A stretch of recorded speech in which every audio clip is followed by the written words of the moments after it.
ইয়েমেনে ফের হামলা চালালো যুক্তরাষ্ট্র। রাজধানী সানা সহ সাদা, আল জাওফের, আল হাজম ও আল বাইদার আস-সাওয়াদিয়া জেলায় হামলা চালায় মার্কিন বাহিনী। হাউথির দাবি, সানার আল থাওরায় হামলায় নারী ও শিশুসহ বেশ কয়েকজন আহত হয়েছেন। ক্ষতিগ্রস্ত হয়েছে বেশ কিছু বাড়িঘরও।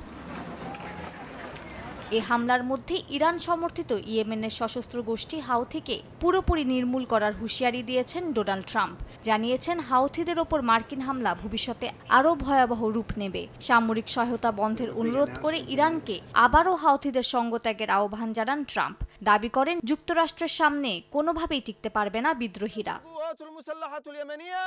মার্কিন প্রেসিডেন্টের এমন সতর্কবার্তার আগে কৃষ্ণ সাগরে অবস্থানরত মার্কিন রণতরী ইউএসএস হ্যারি ট্রুম্যানের ওপর একাধিক ক্রুজ মিসাইল ও ড্রোন হামলার দাবি করেছে হাউথি বিদ্রোহীরা। তবে মার্কিন প্রতিরক্ষা মন্ত্রণালয় এ দাবিকে মিথ্যা বলে উড়িয়ে দিয়েছেন। তারা জানিয়েছে, বিদ্রোহীদের ছোড়া মিসাইল বা ড্রোন লক্ষ্যবস্তু থেকে প্রায় 160 কিলোমিটার দূরে আঘাত এনেছে। এছাড়া বেশিরভাগ ড্রোন প্রতিহতের দাবি করেছে যুক্তরাষ্ট্র। মালিহা সুহরওয়ার্দী, সময় সংবাদ।